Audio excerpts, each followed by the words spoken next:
Doctor Mallikarjun ಖರ್ಗೆಜಿಯವರ ಅನುಯಾಯಿಗಳು ಹಾಗೂ ಸನ್ಮಾನ್ಯ ಕರ್ನಾಟಕ ರಾಜ್ಯದ ಮುಖ್ಯಮಂತ್ರಿಗಳಾದ ಸಿದ್ದರಾಮಯ್ಯನವರ ಆಪ್ತರಾದಂಥ ಜೆ.ಎಂ. ಕೊರಬೂರವರು ಇತ್ತೀಚಿನ ದಿನಗಳಲ್ಲಿ ಅಫ್ಜಲ್ಪುರ ಶಾಸಕರಾದ ಎಂ.ವೈ. ಪಾಟೀಲ್ ಅವರ ಹತ್ತಿರ ತಮ್ಮ ಅಳಲನ್ನು ತೋಡಿಕೊಂಡಿದ್ದಾರೆ.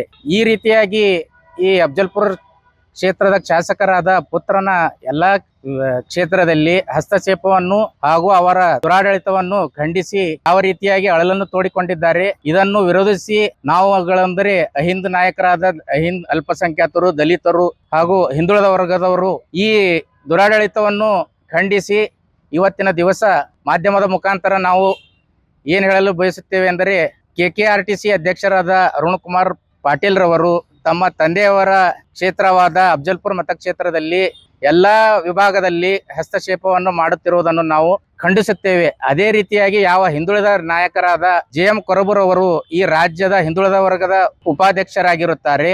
ಅದೇ ರೀತಿಯಾಗಿ ಇತ್ತೀಚಿನ ದಿನಗಳಲ್ಲಿ ಮಾಜಿ ಸಚಿವರಾದ ಮಾಲಿಕಯ್ಯ ಗುತ್ತೇದಾರ್ ಸಾಹೇಬರು ಕೂಡ ಎಂ.ವೈ. ಪಾಟೀಲ್ ಹಾಗೂ ಅವರ ಪುತ್ರನ ವಿರುದ್ಧ ಒಂದು ಅಳಲನ್ನು ತೋಡಿಕೊಂಡಿರುವುದು ಸಾಕ್ಷಿಯಾಗಿದೆ. ನಾವು ಹೇಳಲು ಬಯಸೋದು ಏನೆಂದರೆ ದಲಿತರು, ಅಲ್ಪಸಂಖ್ಯಾತರು ಹಾಗೂ ಹಿಂದುಳಿದವರು ತಲತಲಾಂತರಗಳಿಂದ ಕಾಂಗ್ರೆಸ್ ಪಕ್ಷಕ್ಕೆ ಮತವನ್ನು ನೀಡುತ್ತಾ ಬಂದಿರುತ್ತೇವೆ. ಆದ್ದರಿಂದ ನಮ್ಮನ್ನು ಪರಿಗಣಿಸಿ ನಮ್ಮನ್ನು ಮತ ಬ್ಯಾಂಕ್ಗಳನ್ನಾಗಿ ಬರೀ ಉಪಯೋಗ ಮಾಡಿಕೊಳ್ಳದೆ ನಮ್ಮನ್ನು ಮುಂದೆ ಬರಲು ಮತ್ತು ಅಭಿವೃದ್ಧಿ ಪಡಿಸಲು ತಾವುಗಳು ಸಿದ್ದು ದಿಗ್ಸಂಗಿ ಕಲಬುರಗಿ ಜಿಲ್ಲೆಯ ಕಾಂಗ್ರೆಸ್ ಪಕ್ಷದ ಯುವ ನಾಯಕರಾಗಿ ತಮ್ಮಲ್ಲಿ ವಿನಂತಿಸಿಕೊಳ್ಳುತ್ತೇನೆ.